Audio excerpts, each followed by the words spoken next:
Now, I've asked three people to make some short presentations to develop the theme further. Can I first of all welcome back Sandy Radford from Portobelo Preschools, and I told you yesterday that her PhD research is on exploring the impact of organisational culture on young children's learning in education settings.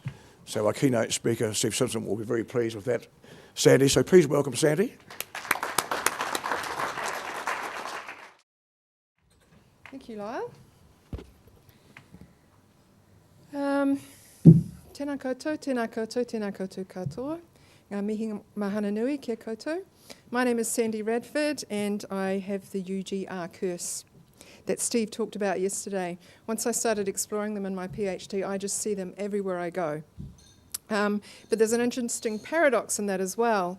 This morning I went to the breakfast session with Steve, which meant I had to get dressed in the dark. So I went to the wardrobe and threw on some clothes and said to my partner, do I look all right? Am I ready to go? And he looked at me and he laughed and he said, you just look like a teacher. And I'm like, what? What do you mean? What? Obviously there's a UGR around how teachers dress that he picked up on. But that also reminded me that when you get acculturated enough, you can't see them yourself anymore. And I think that adds to the complexity that Steve talked about yesterday of these UGRs and how complex organisational culture is, because once you're in it, really hard to see it, like the fish in the water. So Lyle's briefing today for this little session was how does your learning community's culture shape the behaviour and performance of teachers and learners? And as you can see, I've narrowed that just a little bit into considering more the influence on children in particular, which was the topic of my PhD research. So I was looking at organisational culture of an early childhood centre and how that influenced children's experiences. And the definition of organisational culture that I used was a set of shared meanings that are learned, characterise a particular group, distinguish it from others. But when I was actually talking with my participants, I used that much more common folk definition that we've heard a lot over the last couple of days, the way we do things about here. The reason I got interested in this topic is actually to do with the little elephant in the corner. The elephant's become my little symbol, the elephant in the room that nobody talks about. At the time I was starting my PhD research, there had been a huge lot of interest in my sector in early childhood education about leadership. And people were turning themselves inside out, trying to grapple with leadership in our sector and what it looked like and what you should do and who you should be and how we should distribute it and all these kinds of things. And I was going through that as well, but I was looking at the children going, you know, I see all these adults going through mental gymnastics. I don't see any difference for the children. There's got to be something else going on here that we're not talking about. So that's how I got interested in organisational culture. Now, Steve talks about the complexity of organisational culture, and he said that that's the reason, in his view, that it's not well managed or understood. And of course, in early childhood education, we have even more complexities than in the compulsory schooling sector, and I alluded to a few of those yesterday in terms of we're not even all educationalists in early childhood settings. Some of our teachers are untrained, some of our owners are business people looking to return a profit, which is not necessarily a bad thing, by the way, they still have hearts. We have corporate models. You know, if you want to know about the impact of charter schools, come and talk to some of our centres. We can tell you about what that does. So it's a really, really complex area that I was getting myself into, plus all the literature around a lot of the factors for organisational culture, which is complex enough on its own. So I decided to do my research by investigating one centre in depth rather than going across a whole lot of centres. So I chose a centre in a different city where I wasn't known and they didn't know me and I didn't know them. All I knew was that they had great Aero reviews and that they were really highly thought of and spoken about in the early childhood community. I guess that was like an appreciative inquiry approach that I took there. I did interviews with children, with parents, with teachers, with the owner of the centre. I did document and artefact analysis. And after I'd done all that, I went in and did some observations to try and see what was happening for the children. And it was when I started my observations that all the complexities and all the potential variables all just faded away in the face of one immediate and powerful influence from the children's perspective, and that was the influence of social norms. Early childhood teachers spend a lot of time talking with children about social norms, talking about what's expected, what's allowed, what's tolerated, what they're not allowed to do. And it was in watching the 2-year-old children in particular. The centre that I was in went from ages 2 to 5, so children were transitioning in soon after their 2nd birthday. And watching those 2-year-old newbies in the centre and watching them go through the culture shock of trying to learn the social norms and usually learning them by bumping up against them and doing something wrong and being gently corrected. And that's where the influence of organisational culture was most readily apparent. And my first observation was of a lunchtime. And I just thought I'd tell you a little story about Tom, who was 2 years old, trying to get fed. He was hungry, and it was time to eat. And he had only been in the centre for a few days. And I'll just read you straight from my notes that this is the story of Tom. You might want to imagine you are Tom in this situation, trying to work out what it is you have to do to get fed around here. Hungry Tom approaches the serving area by the kitchen. Brenda, the teacher, says, "Can you take your scarf off, Tom?" He says quietly, "No." "Put it in your locker." "No." "It might get food on it." "No." Brenda goes off to tidy. Tom does indeed take his scarf off. He puts it in his locker. He comes back, minus the scarf, and goes to get a piece of bread, which has appeared at the serving area. Brenda says, "Not yet, Tom. We have 2 more things to happen yet. Let's go and see if Sue has finished getting the beds ready yet." She goes off and comes back a few seconds later, saying to Tom, "Yep, she's ready. We can have lunch." Tom goes to take bread, but Brenda says, "Go and wash your hands, please, Tom." He does so. Brenda says grace with the 4 children who have lined up and supervises while they take a bowl each and self-select and self-serve their food using tongs. Tom takes his bowl of food over to the table, sits down and eats, twisting in his chair to watch the other children. He twists his legs around the chair legs. Brenda comes over and physically unwraps his legs and puts them under the table, telling him to keep his legs in. She moves off. He wraps his legs around the chair legs again, almost unconsciously, I think. There are now 7 little children all at the table eating together. So what are the norms that Tom is trying to learn in that really short space of time while he's in a situation where he's hungry, he's stressed, and he's trying to get fed? There are lots of them. These are just a few of them. And you have to remember, this is a little fella who's been on the earth barely 2 years, and this is what he's struggling to learn. And I have to tell you that I came out of that observation so confused myself. My head was absolutely reeling, and I was trying to work out what you had to do to get fed. And I've had a lot more experience in getting fed than Tom had. It actually increased my respect for what we're asking children to do, actually, when they transition into our centres. But for the purposes of this talk, what this example shows, the teachers in my case study spend a lot of time making the norms explicit to children in various ways. They tell them what to do, they make suggestions, they prompt their memories, remember last time, they correct children when norms are broken, they role model compliance with the norms themselves, they'll talk with children and negotiate the reasons for the norm, and so on. But I need to make the point that this is not a one-way street. Teachers are enforcing public centre norms, and the older children skillfully learn how to use that to their own advantage. Here's a really common centre norm in a centre. We all have Play-Doh, and we all spend a lot of time telling children that the Play-Doh is not for eating, okay? It's for playing with. A well-established norm. Not much to talk about, really. In this observation, Brenda, the teacher again, she was sitting at a table playing with the Play-Doh with a group of little children, and she was talking to them about how it's very salty for your bodies, and so you shouldn't eat it, it's not good for your bodies, and there might be germs in it, and that's not good for your bodies, and blah, blah, blah, blah. Over in the corner were Mark and Sophie playing in the family corner. Now, Harry was at Play-Doh. He went over to Mark and Sophie, and he tried to join in on their play. They did not want him to join in. So they tried all these little quiet strategies to stop him from joining in with what they were doing. They tried ignoring him. He just got more persistent. They turned their back on him. He came around the side. They actually got some furniture and moved it to make kind of a barricade so that he couldn't get in on their play. He was really persistent, young Harry. So in the end, what Mark did was he went over to Brenda at the table, at the Play-Doh table, and he said, "Brenda, Harry was eating the Play-Doh. He had it on his fingers and now it's in his mouth." Guess what Brenda did?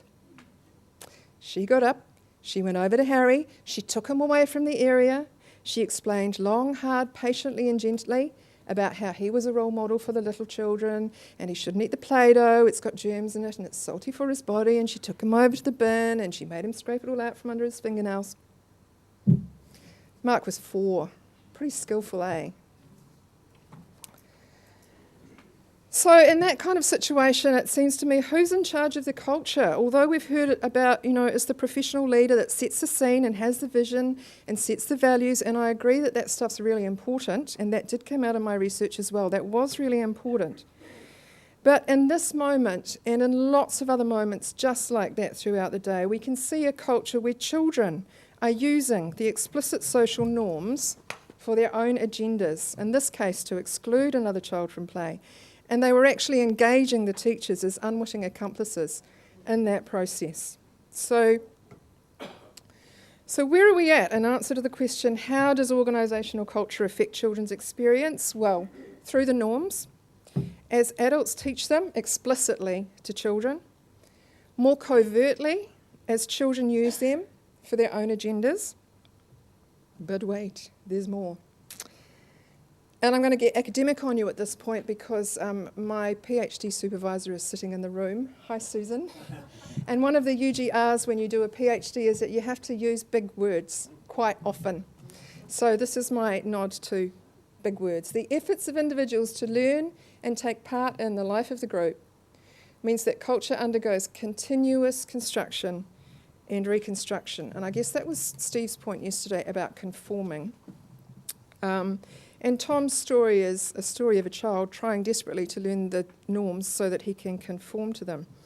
And I've shown you how within 2 years, children are so skillful at learning those norms, they can use them for their own agendas. But my analysis of my norms also left me with a small pile that I could see were affecting children's learning that nobody was talking about. They were norms that were either ignored by the adults or maybe the adults didn't even know that these norms existed.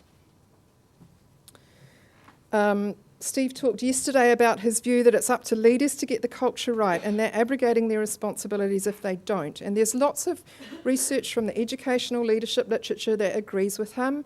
Sir Giovanni, you might be familiar with. But I think there needs to be an extra level to that process. Steve said, manage the UGRs and we manage the culture. If UGRs are people's perceptions of the way things are done around here, we need to remember that people includes children. And in fact, there are more children than there are adults in our educational institutions. And I don't think that we are going to be fully effective in our efforts as leaders unless we also investigate, assess, are sensitive to the UGRs held by the children or held by our students, which are influencing their behaviour in just the same way that UGRs influence adults' behaviour.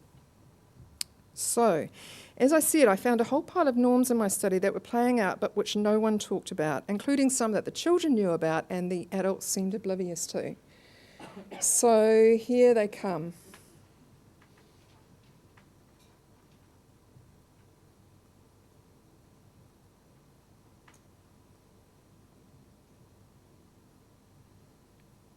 I find some of those more troubling than others. And I'm just going to choose 2 to talk about because I'm nearly out of time. 2 that I found particularly interesting. This one I found particularly interesting. Not because it's unusual. I guess we all know that. Children choose who they ask, who they tell a story to. Sorry, if you can't see, it says, where it's likely an adult is unknowing, children choose their narrative. I saw myths being created in the centre on the basis of children making stuff up and adults believing them. And one situation that I saw this happening in was one of the teachers outside in the morning had made a meeting house, a hut. She'd used ladders and planks and hessian and mats and all sorts of things and made this really cool meeting house for the children. And they'd been playing it in all morning and had a lot of fun in it. In the afternoon when I was observing outside, there was a group of older children who were climbing over it and it was breaking up. And Diane, a teacher, came over and she said, "Oh, okay, well, if you break the meeting room, that tells me." Quentin, one of the children, interrupted and said, "Sam did it." Now, Sam was standing on the edge, and I knew jolly well Sam had nothing to do with this because I'd been observing. He just happened to be standing there. He was an onlooker. Diane turned and looked at Sam and said, "Well, Sam, if you break up the meeting house, that means..." And Sam's just looking at her going, "What?" Diane got interrupted by a call from the other part of the playground, so she took off without finishing her conversation with Sam. The children that remained all muttered among themselves, "Sam did it, he did it, Sam did it," while they continued destroying the meeting house. What was really fascinating was that 3/4 of an hour later, the teacher who made the meeting house in the morning came outside and she went over to the meeting house and she said to a different bunch of children who were there, "Hey guys, what happened to the meeting house?" And Amelia, who wasn't even there, said, "Sam did it." I find that fascinating, that over a long period of time with people who weren't even involved, the word went out there, the myth got born and bang, everybody's keeping it going. The exact opposite of the maids we saw in Hotel Adelphi, I think. Yeah? Amazing, amazing thing. So I find that one fascinating. One other norm that I found, and this one bothers me, this one goes in the bothers me greatly category. Attending to crying children is adult and not child business. And Steve spoke yesterday about some UGRs being unintentional, and I think this fits in the unintentional category. I think that this norm arose because the teachers were so responsive whenever they heard a cry, bang, they were there, that the children learned that they didn't need to bother because an adult would look after it really quickly. And so the children actually learned to screen out the distress of other children. What was double interesting about this norm is, in fact, there was a norm that I'd been told about, which was that, that's just my example from my observation. I'd been told repeatedly before I went and observed that in this centre, the big kids look after the little kids. Everybody told me that. The teachers told me, the children themselves told me, big kids look after little kids here. It was in the documentation that went home to parents, it was in newsletters, it was all over the place. We all say that big kids look after little kids here, but the reality was actually, when children really need someone, it's not the big kids there, it's the adults. And that UGR, in conjunction with the one that children do not show concern for adults, that is just not expected, really leaves me wondering, what are we teaching our children unintentionally? So, parting thoughts. I just wanted to throw some questions out to you. What are the ignored norms of your own educational context? What influence are these having on the behaviour and learning of students? What is the cost of continuing to ignore these? What might happen if we actually spoke about them with students, asked students? What is the cost of viewing culture as if it's only the adults who make the norms? And how is your context elephant being allowed to grow? What is feeding it? Do you know? And I guess that links back to what Cheryl says. Do you actually know your current reality? Nō reira, tēnā koutou, tēnā koutou, tēnā koutou katoa.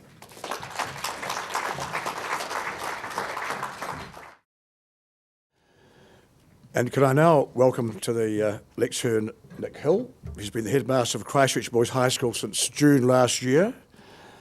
And as part of his master's degree, Nick looked at a very interesting topic, how principals reconcile the dilemma of maintaining staff relationships while seeking high performance from them, something that I'm sure that you all struggle with.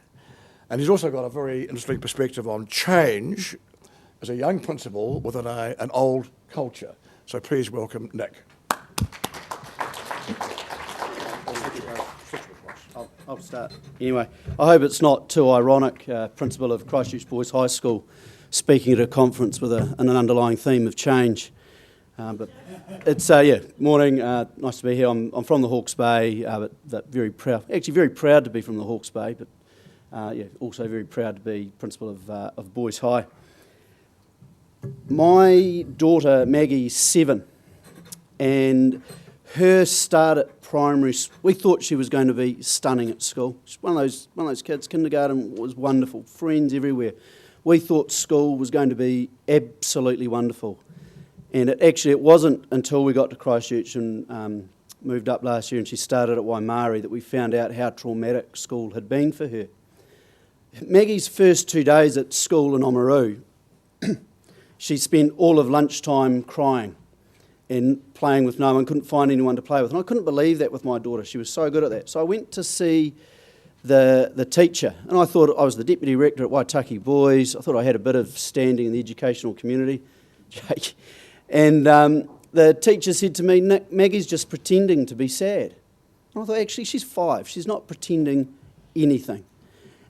And I look at Maggie now at school at Waimarie, where she has been just so wonderfully welcomed, instead of at the previous school where really there wasn't any warmth. And it really did impact on her schooling. I feel so awful, and actually I feel guilty about it now that I let that continue. I thought there was an article in the Listener recently, and John Hattie was quoted talking about children between, I think, as ages 4 and 7, watching videos of teachers, watching 10-second video clips of teachers, and with total accuracy, these children could pick the effectiveness of the teacher, and it was the warmth and openness of the teacher's body language. And we think about our culture and what impact that has on learning, and that warmth, those relationships, that just, all the innovations, everything we're doing right now, if that's not there, I think it's a total waste of time. This is a diagram I picked up when I was at Wellington College. We had Ivan was the sort of Pacifica mentor, and this is a whale, and he talked to the boys. Sorry, it's not a very good whale, I just drew it a couple of nights ago. Floor, the roof, and the beams holding up the roof of the whale, and as a metaphor for someone's life. And so I've put as one of the beams my wife and children, work, family, friends, sport, study. And I've got all these things going on in my life, holding up the roof of my whale. And is there often this is what happens to an adolescent boy, and there's only one thing holding up the roof of their whale, and it's a girlfriend or it's being selected in the first 15, and they put everything else aside. And they get dropped from the first 15, they break up with their girlfriend, something happens, they've got nothing else holding up their lives, and that's when that's when suicide, tragedy happens for boys in our education or in our schools. And for me, this is also a way when I look at, okay, what's the culture of this new school I walk into? I mean, this is how you create resilience. This is how you create mental toughness. You create tougher, more resilient people through giving them more support. And so in thinking about what's the culture of my school and how does that impact on the learning, this has been just such a wonderful model for me. And that broad education, the sport, the culture, the relationships, the sense of belonging that really are features of Christchurch Boys High, I think really do help or create support to create stronger boys and to help them with their learning and their outcomes in life. Now, Lyle mentioned my masters when I looked at this dilemma between seeking high performance and managing relationships. And the research of some Charles Hampton Turner was really helpful for me. And it was this idea that values, Charles Hampton Turner's looked at business relationships across cultural boundaries. And really an underlying principle of his is that values aren't fixed. Values are not absolute. Values are the way a society has responded over time to a dilemma. And a simple but easy way to explain this is, if I'm a passenger in a car with my best friend, he's going at a 50 kilometre an hour zone, he's going 65, he hits a pedestrian on a pedestrian crossing. Will I tell the police he was speeding?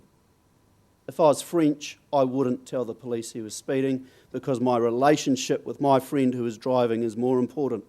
If I was from the States, I would tell the police that my friend was speeding because honesty is that value.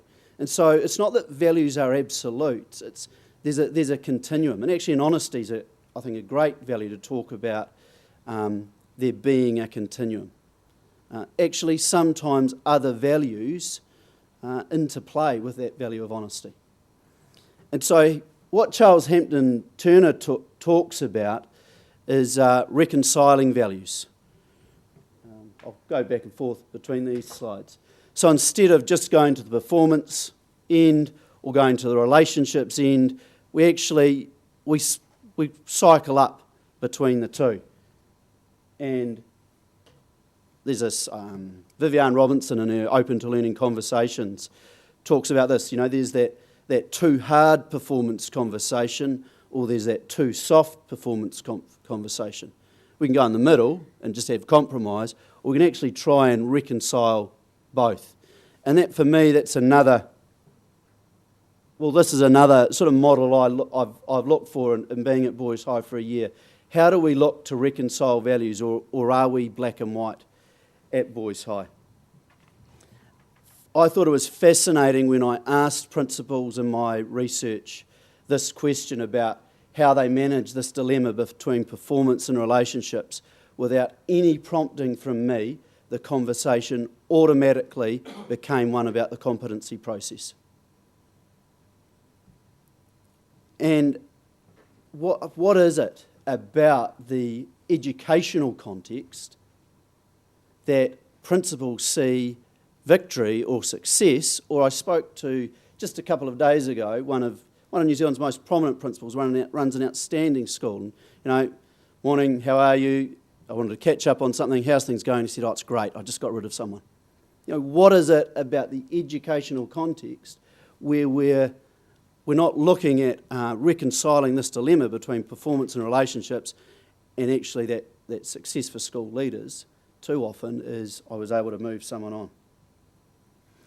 So, and then there's this question of how does Boys High's culture, how does the culture of my school shape leadership outcomes, and those two models I'm using at the moment. I've only been there a year, using at the moment to assess that culture and that impact.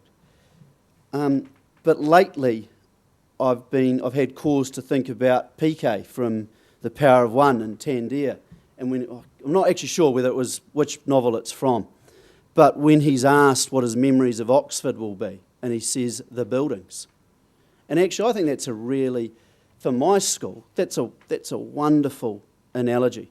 That Straven Road frontage is stunning. And we're doing strategic planning at the moment, and lots of people are talking about the sense of belonging and the traditions of Boys High School. But no one agrees with what the traditions are or what the sense of belonging is. Except for one thing, and then it's this mythical hall that we have at Boys High. We've been out of the hall ever since the earthquake. And even boys who've never had an assembly in the hall talk about the hall with absolute rapture. Just such an imperative to get back into the hall at Boys High School. And so, yeah, that the buildings do have an impact on the culture at Boys High. But are they? We don't know. We're conservative at Christchurch Boys High School. But is that the buildings create that sense of belonging, but also do they create this resistance to change? Before coming to Christchurch Boys, I was at Waitaki Boys. Even more beautiful buildings. But I remember showing a young Polynesian boy around Waitaki Boys, and he'd come to Oamaru to get out of trouble with gangs, and we were walking around school with his brother who was 19, who had done the same thing about 3 years earlier and was working at the Freezing Works, and walking around these magnificent buildings at And the older brother said, "It reminds me of Mount Eden." what it certainly wasn't the expectation, I thought. So, yeah, how does the culture at Boys High affect learning? I spoke to the boys in assembly yesterday about, actually, if you walked into the school, if I was a visitor walking into the school, how many people would I be greeted? Would I receive eye contact? And actually, I don't yet have the answers. I'm getting there, but I don't yet have the answers for how culture is shaping learning. But I suppose I'm starting to form some opinions, and that sense of belonging is actually at Boys High is so important.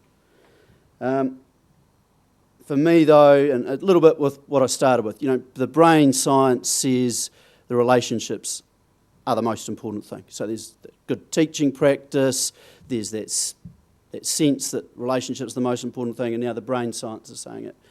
And actually that's what the culture has to be about, emphasising relationships if it is going to have a positive impact on learning.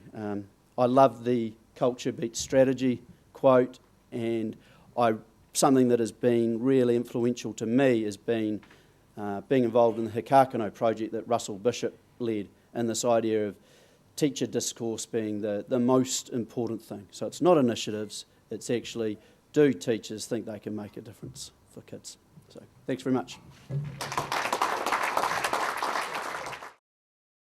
And finally in this trilogy, can I invite Dr. Fleur Harris, who's a consultant with the learner. She's had 35 years' experience in education in a variety of roles in New Zealand and Australia, including working in the early childhood sector through to tertiary teaching.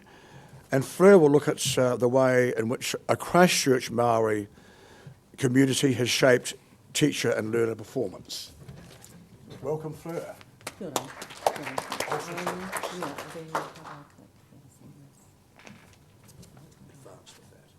Advance with that. All right. Kia ora. Kia ora, Lyle. Okay. Can you hear me? Okay. And how are you? You all right? Hanging in there. Oh, cool. It's a long morning so far. And how long have I got, Lyle? Because I am a watch keeper. Keep to the time. Will you see me stand up and get too near?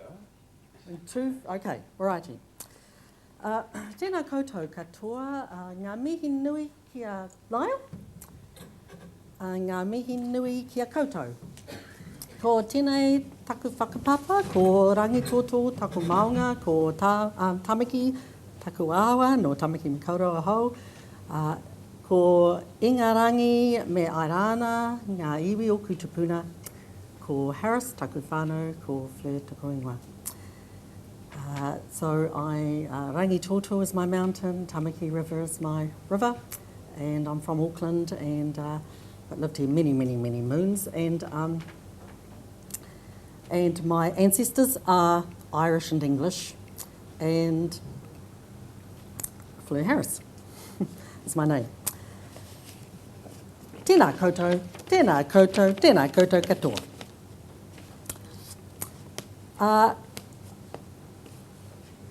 We know that learning community cultures are diverse.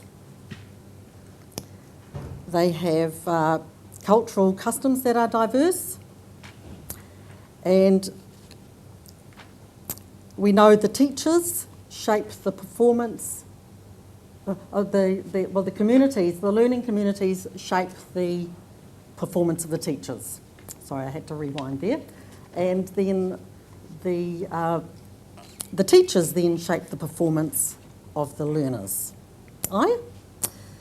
Now, I am going to take a bit of a different angle here and give you a snapshot of my work within a Māori community, local, Christchurch. And the Māori community is the learning community here. So it's a little bit of a different slant. All right, I'm coming from the homes of the children of the tamariki, not school or early childhood centre or university, tertiary institution. I'm coming from the home. And that, kia ora Lyle, where are you? He's gone. Anyway, kia ora Lyle for talking about the home being in the middle.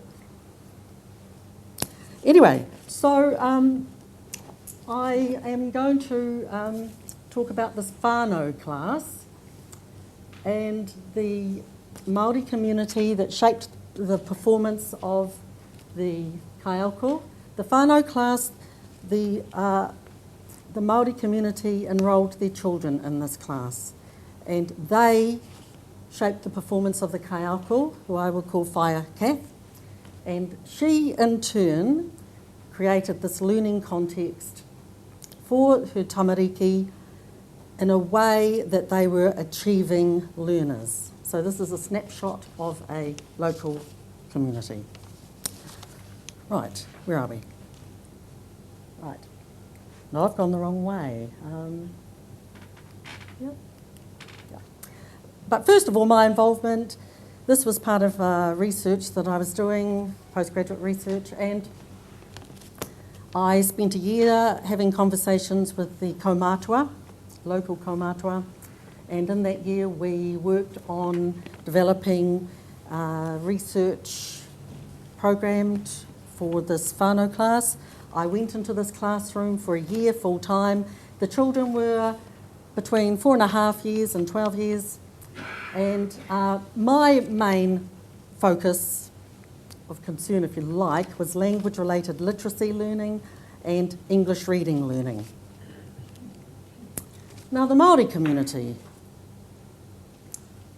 they were, or are, bicultural.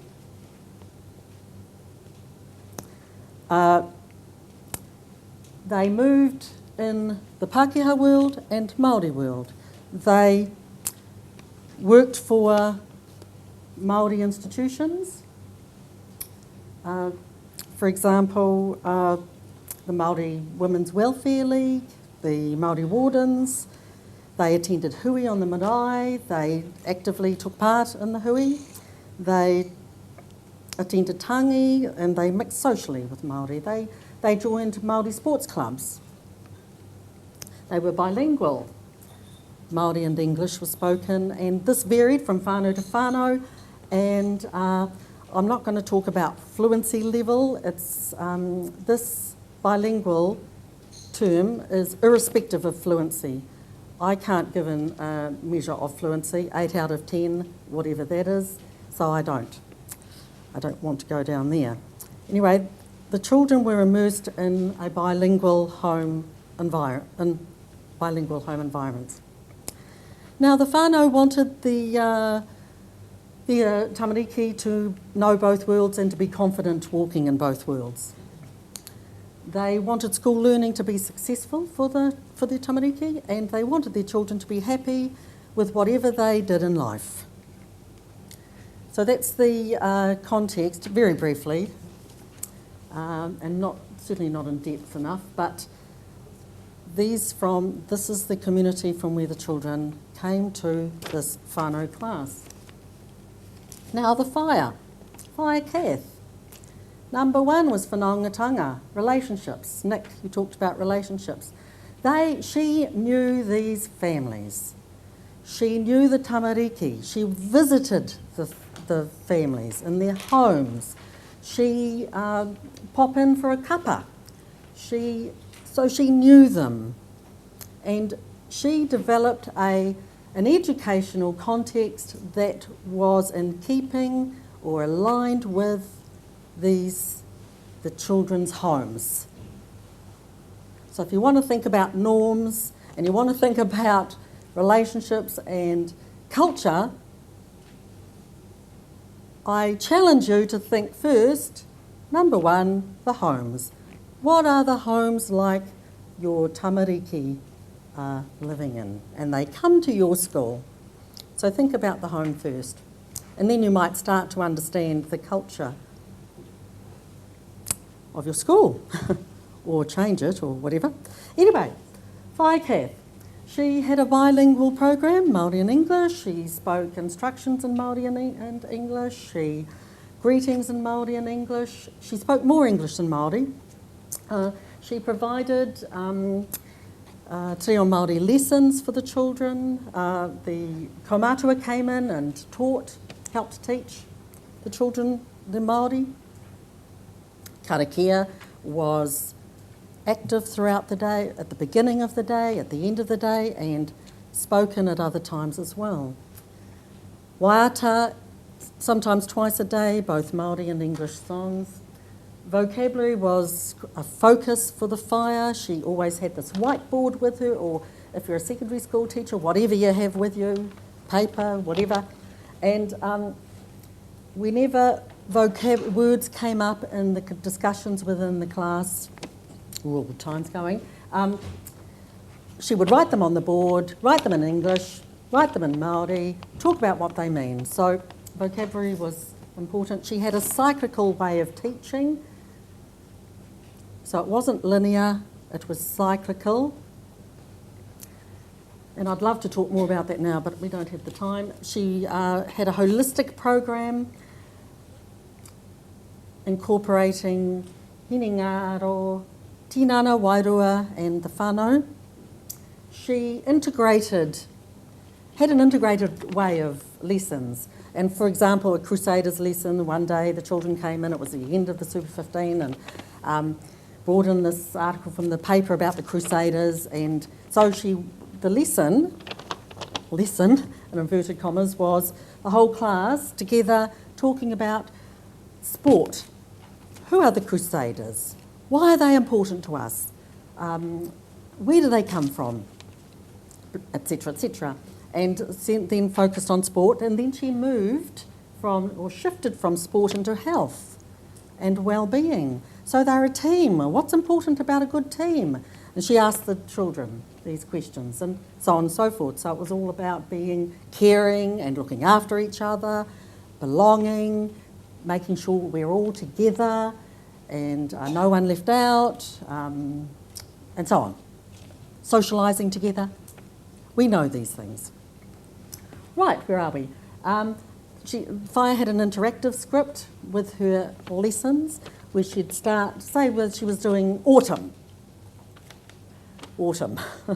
and she'd start saying, in autumn the leaves, and she'd wait, and the children, the tamariki, would call out answers, and they varied sometimes, and she picked up on those answers, wrote them on the board, and okay, right, and then she'd go with them, and then she'd say, okay, so the trees, the leaves on the tree.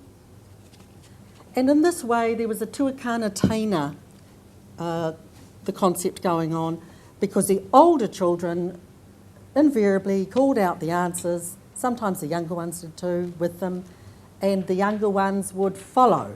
So the older ones, and so the younger ones were learning from the older children. She never really gave them a lot of questions. She didn't say, what's that for? And sometimes, but it was more this script that she had. Right, let's move on. Where are we? And reading English, I think we're getting there. Nearly finished now, folks. Reading English. What was really important for me, this was important for me, everything was important. Okay. The older students, the 9 to 12-year-old students, were reading English fluently and could comprehend what they read. The 6 to 8 years weren't reading English fluently yet, and the younger ones were emergent readers. Now, what I found through my work with the children was that the children were taking a different pathway to learning to read English. Their learning processes differed to a monolingual English-speaking child. It differed, and they used both Māori and English to learn to read English. And they were just following the typical pathway of learning to read English as bilingual, bicultural learners. They can take approximately 5 to 8 years to read English fluently. So I challenged the what are they? Those steps. You know, you have to have this amount of reading, be at this stage by 6 and 7 and 8. Well, anyway, whatever. So this is my last slide. The teacher was shaped by the learning community. Home was number one first, the relationships with home, being together. And she used culturally and linguistically aligned teaching practices. So the children came to school and it was like walking from their home through the back door, front door, into the classroom. So it's like the classroom was just attached to the house. And they were effective and achieving learners. They were learners at promise. Kia ora.